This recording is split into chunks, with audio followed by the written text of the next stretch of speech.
అంటే రాజశేఖర రెడ్డి గారి మృతి అనంతరం జరిగిన బై ఎలక్షన్స్లో విజయమ్మ గారి మీద పోటీకి మీరు నిలబడమంటే చంద్రబాబు నాయుడు గారు మీరు కొద్దిగా విభేదించినట్టు తెలుసు, అంటే నిలబడ్డం దాంతోనే మీరు వద్దనడంతోనే బీటెక్ రవి గారిని రంగప్రవేశం చేయించినట్టు ఎందుకు అప్పుడు ఆ విషయంలోనే చంద్రబాబు నాయుడు గారితో మీకు కొద్దిగా గ్యాప్ వచ్చింది అంటుంటారు?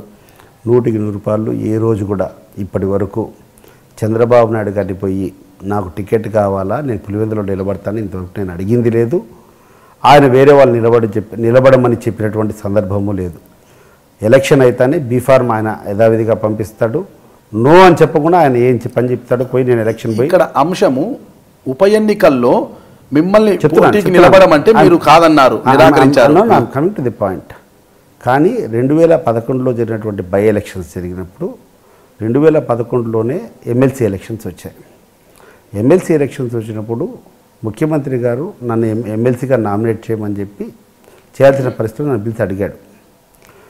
ఇప్పుడు ఎమ్మెల్సీకి నిలబడతావా, ఎమ్మెల్సీకి నిలబడితే మళ్ళీ బై ఎలక్షన్స్లో కంటెస్ట్ చేసేదానికి అవకాశం ఉండదు, ఎందుకంటే ఆల్రెడీ నీకు ఒక పదవి ఉన్నప్పుడు ప్రజల్లో అది కొంచెం they will take it in lighter sense. అప్పుడు వేరే వాళ్ళకి ఇవ్వాల్సి వస్తుంది. అంటే దాని గురించి మీ ఇష్టం సార్, మీరు ఏమైనా నిర్ణయం తీసుకోండి. పులివెందుల నియోజకవర్గంలో తెలుగుదేశం పార్టీకి ఉన్నటువంటి క్యాడర్స్కు కార్యకర్తలకు ఎప్పటి నుంచో కూడా ఎటువంటి సపోర్ట్ అనేది ఒక ఇక్కడ నుంచి ప్రజాప్రతినిధులు ఎవరు గెలిచినటువంటి సందర్భం లేదు. వాళ్ళు ఏదైనా ఇబ్బంది పడినప్పుడు ఒక హయ్యర్ అప్స్కు ఏదైనా ఒక అధికారులకు నివేదించుకోవాలన్నా, అధికారులతో చర్చించాలన్నా కూడా ఒక హోదా ఎప్పుడు లేదు. దానివల్ల చాలా ఇబ్బంది పడుతున్నాం.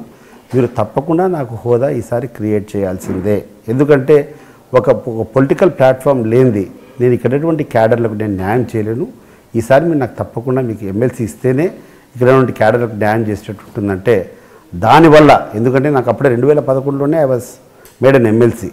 సో నేను ఎమ్మెల్సీగా ఆ రోజు చేసి 6 సంవత్సరాల టర్మ్ ఉండేటప్పుడు నన్ను మళ్ళీ ఎలక్షన్లో క్యాండిడేట్గా పెట్టడం వల్ల జనంలో కొంచెం లైట్ అవుతుందని ముఖ్యమంత్రి గారు తీసుకున్నటువంటి, ఇప్పుడు మా పార్టీ లీడర్ తీసుకున్నటువంటి నిర్ణయం దానికి 100% మేమందరం కూడా ఒప్పుకున్నాం. అంటే ప్రజల్లో మరో వాదన ఉందంటే మీరు కాదనతో బీటెక్ రవిని పెట్టారు, అందుకే చంద్రబాబు నాయుడుకి మీకు కొద్దిగా గ్యాప్ ఉందని. అంటే ఇంతటి వరకు పులివెందల్లో వైఎస్ రాజశేఖర రెడ్డి గారికి దిట్టుగా నిలబెట్టడానికి ప్రత్యామ్నాయం ఎవరూ లేకపోవడంతోనే మిమ్మల్ని ప్రోత్సహించి వచ్చారు. అయితే ఎప్పుడైతే బీటెక్ రవి రంగప్రవేశం చేశారో ప్రస్తుతం ఆయనకి ఎక్కువ ప్రోత్సహిస్తున్నారు, బీటెక్ రవిని ఎక్కువ ప్రోత్సహిస్తున్నారు అనేది ఒక వాదన. కరెక్టా కాదంట? ఎటువంటి దాంట్లో చంద్రబాబు నాయుడు గారికి నా మీద విపరీతమైనటువంటి విశ్వాసం ఉంది. ఆయన లీడర్షిప్ మీద కూడా నాకు విపరీతమైనటువంటి విశ్వాసం ఉంది. నా యొక్క లక్ష్యం ఒకటి, పులివెందుల్లో తెలుగుదేశం పార్టీ అభ్యర్థిని గెలిపించాలి. అది నేనా ఇంకొకరు అనేది వేరే. గెలిపించినంత వరకు నేను రాజకీయాల్లో ఉంటా.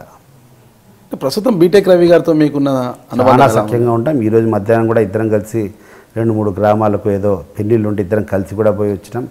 మధ్యాహ్నం కూడా ఈరోజు నేను బీటెక్ రవి ఇద్దరం కలిసి భోంచేసి వచ్చినాం. అంటే గతంలో సీఎం అభ్యర్థి ఒక సీఎంగా పనిచేసి 2004లో సీఎం అభ్యర్థి అయిన రాజశేఖర రెడ్డి గారి మీద మీరు పోటీ చేశారు. తిరిగి 2009లో మళ్ళా సీఎం రాజశేఖర రెడ్డి గారి మీద పోటీ చేశారు. ప్రస్తుతము ఆయన కుమారుడైన ప్రతిపక్ష నేత అంటే వైఎస్ఆర్సీపీ అధినేత జగన్మోహన్ రెడ్డి మీద పోటీ చేస్తున్నారు. అంటే 2 సార్లు కూడా సీఎం అభ్యర్థుల పైన సీఎం పైన పోటీ చేశారు మీరు. అంటే ప్రతిసారి ఎలా ఫీల్ అవుతుంది? నేను నిలబడినటువంటి మొట్టమొదటి ఎన్నిక నుంచి నేను 1999లో మొట్టమొదటిసారి ఎన్నికలు ఫేస్ చేసిన. ఆ రోజు నుంచి కూడా రాజశేఖర రెడ్డి కుటుంబము ముఖ్యమంత్రి క్యాండిడేట్గానే ఎలక్షన్ పోటీ చేస్తున్నారు. 1999లో నేను పోటీ చేసినప్పుడు రాజశేఖర రెడ్డి పీసీసీ ప్రెసిడెంటు, అప్పటికి కూడా propose candidate for the chief ministers post. 2004లో he was the chief minister candidate, he became chief minister. 2009లో he was the chief minister.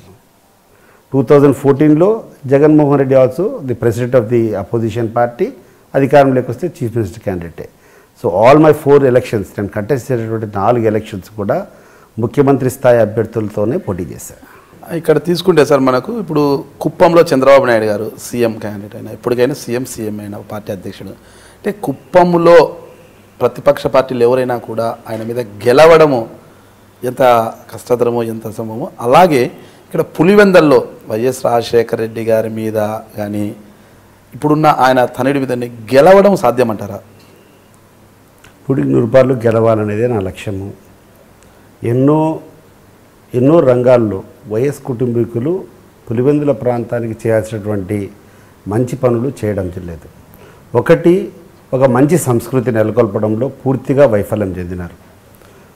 In fact పులివెందుల్లో ఉన్నటువంటి పాలిటిక్స్ను క్రిమినలైజ్ చేయడము, నేరపూరితం చేయడము, తర్వాత దాన్ని ఒక యాంటీ డెమోక్రటిక్ పద్ధతులు చేయడము, ఇక్కడ రిగ్గింగ్ చేయడము, లేకుండా అంటే బూత్ క్యాప్చరింగ్ చేయడము, ఓట్ల కోసం హత్యలు చేయడము, ఇంత అరాచకం చేసేటువంటి ఫ్యామిలీ వైఎస్ ఫ్యామిలీ.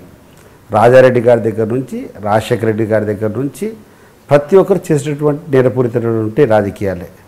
కానీ గతంలో చాలామంది అనుకునేవాళ్ళు రాజారెడ్డి హత్యా రాజకీయాలు చేసేవాడు, రాజశేఖర రెడ్డి చాలా సౌమ్యుడని. కానీ నేను వాళ్ళందరితో కూడా చాలా సంవత్సరాల నుంచి కూడా వాళ్ళ యొక్క రాజకీయ చరిత్రను చాలా దగ్గర నుంచి గమనించిన తర్వాత నాకు తెలిసినంత వరకు రాజశేఖర రెడ్డి కంటే రాజారెడ్డి చాలా రంగాల్లో చాలా మేలుగా నాకు అనిపించాడు. ఎందుకంటే రాజశేఖర రెడ్డి రాజారెడ్డిని ఒక ఇన్స్ట్రుమెంట్గా వాడుకొని చెడు ఏం చేయాల్సి వచ్చినా కూడా రాజారెడ్డితో చేయించేవాడు అనమాట. సో ఆ రకంగా రాజారెడ్డి రాజశేఖర రెడ్డి కలుసుకొని ఒక గ్రూపును రాజశేఖర రెడ్డి, ఒక గ్రూపును రాజారెడ్డి మెయింటైన్ చేయడం, మధ్యలో వీళ్ళకి ఎవరైనా కూడా కొంచెం ఏకుమేకైనాడు, లేకుంటే ప్రత్యర్థులు అంత బలపడిపోయినాడు, ఏ రోజైనా కూడా వీళ్ళ మాట వినడు అనేటువంటి స్థాయికి ఏదైనా లీడర్ ఎదిగితే అనేటువంటి వాళ్ళ ప్రత్యర్థులతోనే వాళ్ళని చంపించడం. ఈ రకంగా కొన్ని వందల హత్యలు పులివెందుల నియోజకవర్గంలో. మా వేంపల్లి మండలంలో గిడ్డింగిపల్లె భాస్కర్ రెడ్డి అని చెప్పేసి అతని మీద గిడ్డింగిపల్లె ప్రభాకర్ రెడ్డి. ఆ తర్వాత లింగాల మండలంలో అయితే ఒక 6 డజన్ హత్యల పైన. ఎవరైనా తెలుగుదేశానికి మంచి లీడర్ ఉన్నట్టే వాళ్ళందరినీ కూడా చంపడం, ఒక రకమైనటువంటి భయోప్రాంతం చేసి ఆ భయభ్రాంతుల నుంచి ప్రజలు బయటపడకుండా వీళ్ళ యొక్క ఎన్నికల పబ్బం గడుపుకునేవాళ్ళు. తులసిరెడ్డి గారు తర్వాత రాజకీయాల్లో కాంగ్రెస్ పార్టీలోనే పనిచేశారు. ఆయన ప్రణాళిక అంటే 20 సూత్రాల సంఘం అధ్యక్షుడిగా కూడా పనిచేశారు. అంటే రాజశేఖర్ రెడ్డి గారు అంతలా వ్యతిరేకించి మీ ద్వారా చంపించాలని చూసిన ఒక వ్యక్తిని కాంగ్రెస్ పార్టీలో ఎలా ఇచ్చేసారంటారు?